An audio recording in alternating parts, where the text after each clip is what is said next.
बिस्मिल्लाहिर्रहमानिर्रहीम। मेरे प्यारे दोस्तों, आप सबको प्यारा सा सलाम। उम्मीद करती हूँ कि आप सब खैरियत से होंगे। आज की इस वीडियो में हम बात करने वाले हैं कि रात को सोने के बाद हमारे साथ क्या होता है, हमारी रूह कहाँ जाती है। तो चलिए वीडियो को स्टार्ट करते हैं।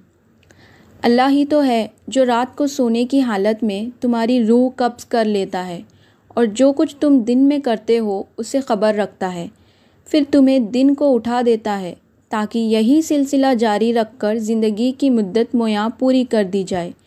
फिर तुम सबको उसी की तरफ लौट कर जाना है। फिर वो तुमको तुम्हारे अमल जो तुम करते रहते हो एक एक करके बताएगा और वो अपने बंदों पर गालिब है और तुम पर निगहबान मुकर्रर किए रखता है। यहाँ तक कि जब तुम में से किसी की मौत आती है तो हमारे फरिश्ते उसकी रूह कब्ज़ कर लेते हैं और किसी तरह की कोताही नहीं करते। फिर क़यामत के दिन तमाम लोग अपने मालिक के बारहा अल्लाह ताला के पास वापस बुलाए जाएंगे। सुन लो कि हुक्म उसी का है और वो निहायत जल्द हिसाब लेने वाला है। प्यारे दोस्तों, अल्लाह तबारक ताला ने इंसान को सबसे खूबसूरत और अहसन शक्ल पर तख्त फरमाया और तख्त इंसान में अल्लाह तबारक ताला की कुदरत के बेशुमार जलवे और निशानियाँ हैं। अल्लाह तबारक ताला ने इंसानी जिस्म को बनाकर इसको रूह से रोशन और मुनव्वर किया और जिस्म के अंदर जान दाखिल की।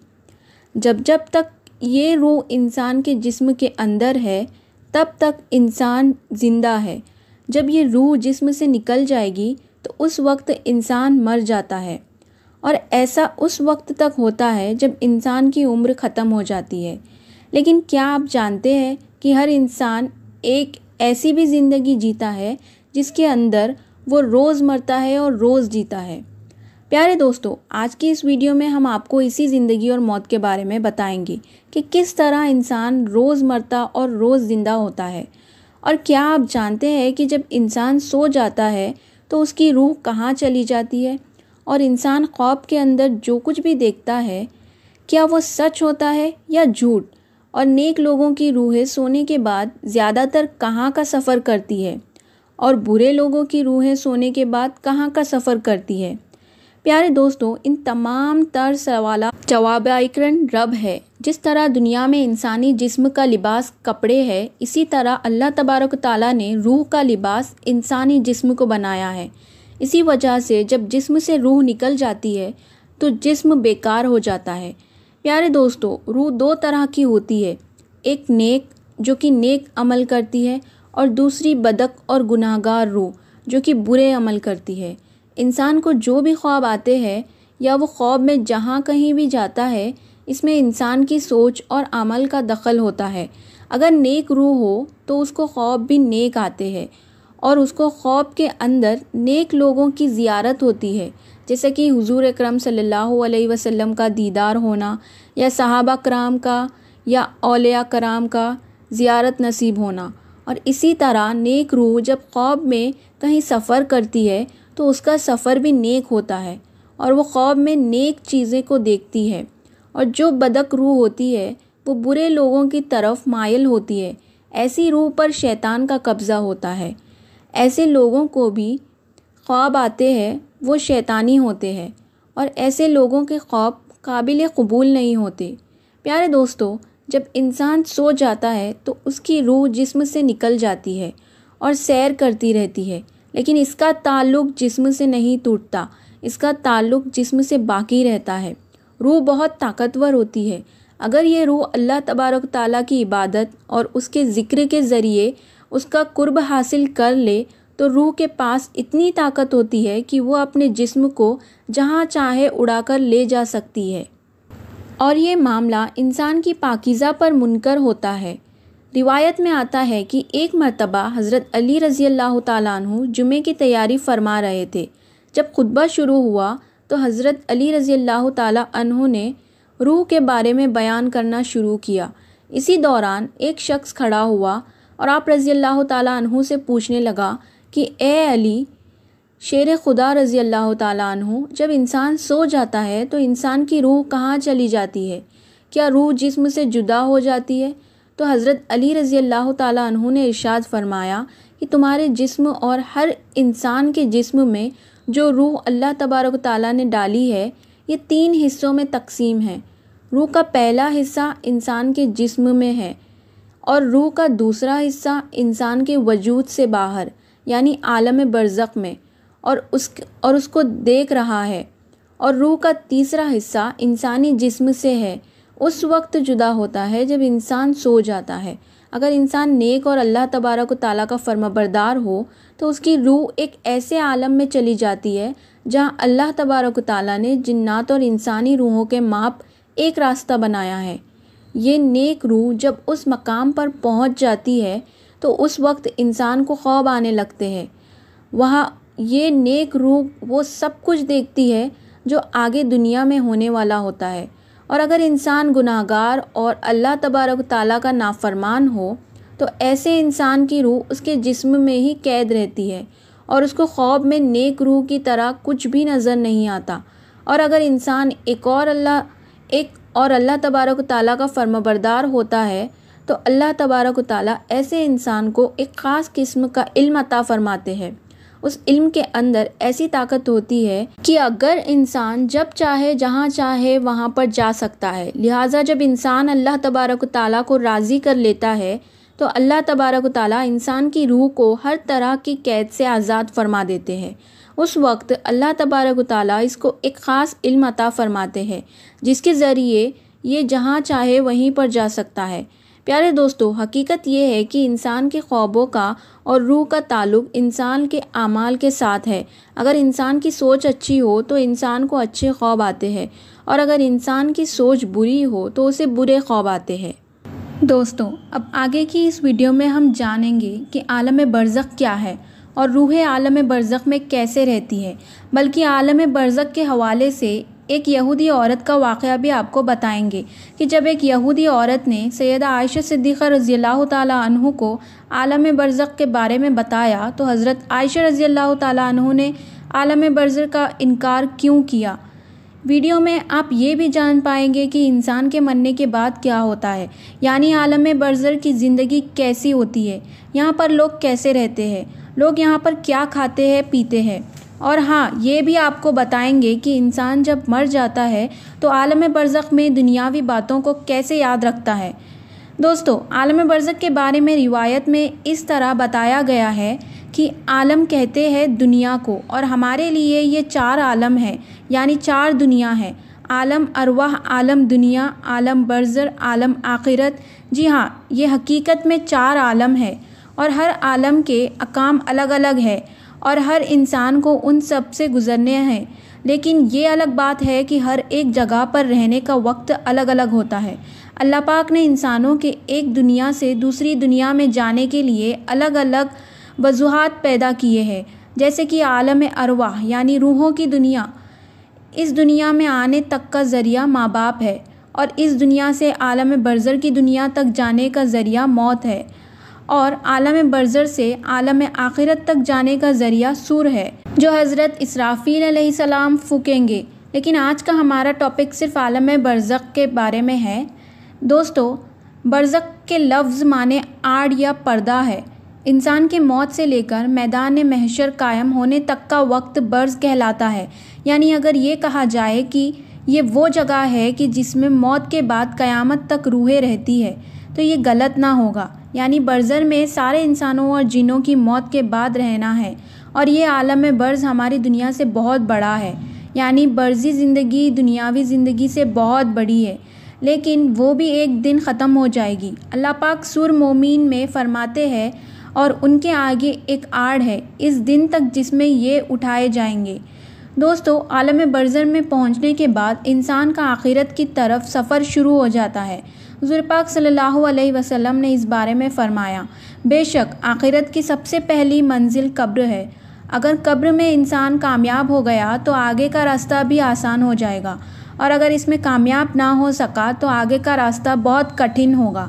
बल्कि सैयदा आयशा सिद्दीक़ा रज़ियल्लाहु ताला अन्हु को जब एक यहूदी औरत ने कब्र के अज़ाब के बारे में बताया और उनसे कहा कि अल्लाह तुझे कब्र के अज़ाब से बचाए, तो हज़रत आयशा सिद्दीक़ा रज़ियल्लाहु ताला अन्हु ने मुसलमानों के लिए अज़ाब कब्र का इनकार किया।